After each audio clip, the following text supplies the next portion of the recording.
SP madam বিধবা হয়ে যখন জেলে পৌঁছলেন, তখন জেলার তাকে দুর্বল ভেবে নিজের কেবিনে ডাকলেন।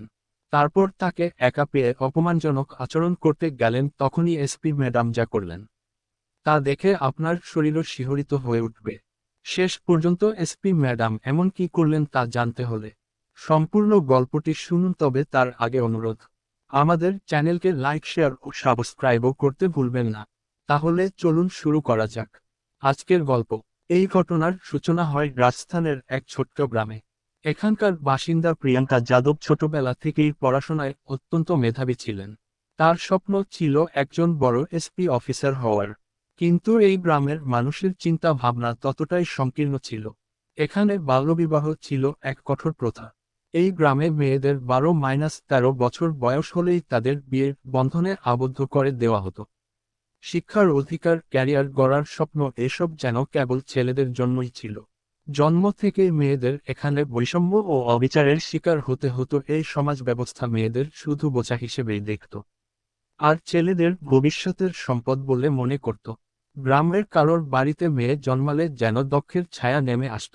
বাবা মায়ের চোখে ভয় ভেসে উঠত, কারণ মেয়ের জন্ম মানেই তো ভবিষ্যতে তার বিয়ে ও যৌতুকের জন্য বিশাল খরচের বোঝা। কেউ আনন্দ প্রকাশ করত না, বরং পরিবারের সবাই কষ্ট অনুভব করত। অথচ ছেলে জন্ম হলে পুরো গ্রাম উৎসবে মাতোয়ারা হয়ে উঠত। ঢাক ঢোল বাজানো হতো, বাড়িতে মিষ্টি বিতরণ করা হতো, এবং বাবা মা হাসিমুখে আত্মীয় স্বজনদের আমন্ত্রণ জানাতেন। এই বৈষম্যহীন সমাজে গভীরভাবে বেঁচে থাকার জন্য বৈষম্যের প্রতিচিত্র গ্রামের কঠোর প্রথা অনুযায়ী মেয়েদের স্বাধীনতা কিংবা শিক্ষার সুযোগ দেওয়ার কথা ভাবাই যেত না। 11 থেকে 12 বছর বয়সের মধ্যেই তাদের বিয়ের সিদ্ধান্ত নেওয়া হতো, যেন বাবা মা দ্রুত তাদের দায়িত্ব থেকে মুক্তি পায়। মেয়েদের শৈশব, স্বপ্ন, স্বাধীনতা সবকিছু বিয়ের শিকলে বন্দী হয়ে যেত। বাল্যবিবাহ কেবল আর্থিক চাপ কমানোর উপায় ছিল না, বরং সমাজের চাপ ও রক্ষণশীল মানসিকতার ফলাফল ছিল। মেয়েদের পড়াশোনা করাকে বিলাসিতা বলে মনে করা হতো। তাদের পড়াশোনা করানোকে অর্থহীন বলে গণ্য করা হতো, কারণ সমাজের ধারণা ছিল যে মেয়েদের জীবন কেবল রান্নাঘর সামলানো, সন্তান লালন পালন করা এবং স্বামীর সেবা করার জন্য। যদি কোন বাবা মা তার মেয়েকে পড়ানোর চেষ্টা করতেন, তবে গ্রামের মানুষ তাদের বিদ্রূপ করত, সমাজচ্যুত করার হুমকি দিত। ছেলেদের ভবিষ্যতের উত্তরাধিকারী মনে করা হতো, তারা পরিবারকে অর্থনৈতিকভাবে সমৃদ্ধ করবে, পৈতৃক সম্পত্তির অধিকারী হবে এবং বাবা মায়ের বয়স হলে তাদের দেখাশোনা করবে। এই ধারণায় সমাজে প্রচলিত ছিল। অন্যদিকে মেয়েরা অন্যের ঘরে চলে যাবে এবং বাবার নাম পরিবর্তন করবে, তাই তাদের পরিবারের সম্পদ বলে মনে করা হতো না। এই সংকীর্ণ মানসিকতা শুধু পরিবারের সীমাবদ্ধ ছিল না, বরং সমগ্র গ্রামে মেয়েদের প্রতি একই দৃষ্টিভঙ্গি প্রচলিত ছিল। বাবা মায়ের কাছেও মেয়ের জন্ম এক সমৃদ্ধ অভিশাপ মনে হতো। তারা নিজেদেরকে সমাজের সামনে লজ্জিত মনে করতেন।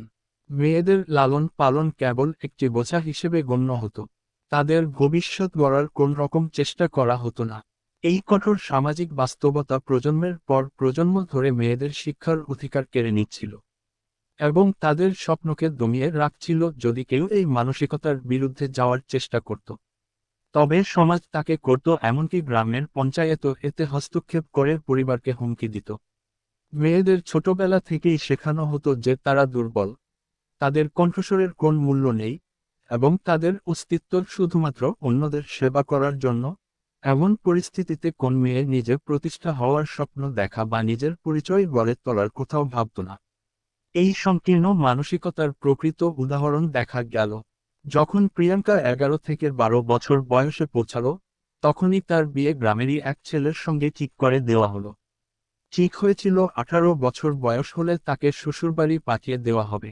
তার বাবা মা তাকে বলেছিলেন, তোমার হাতে মাত্র 6 থেকে 7 বছর রয়েছে, এই সময়ের মধ্যে যা করতে চাও করো।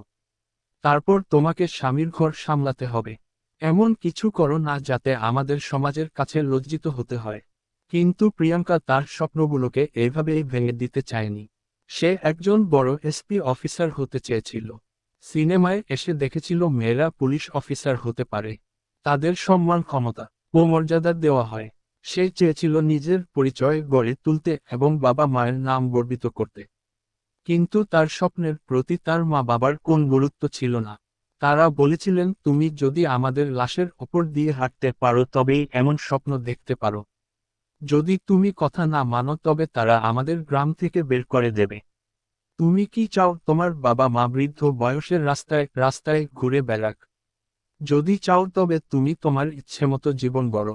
বাবা মায়ের এই অবস্থান দেখে প্রিয়াঙ্কা তার স্বপ্নকে বিসর্জন দিল। সেই গৃহস্থালীর কাজে মন দিল। অনেক অনুরোধের পর সে কোনমতে দ্বাদশ শ্রেণী পর্যন্ত পড়ার অনুমতি পেল। এরপর যখন 18 বছর পূর্ণ হলো তখন তাকে রাজেন্দ্র হাতে তুলে দেওয়া হলো।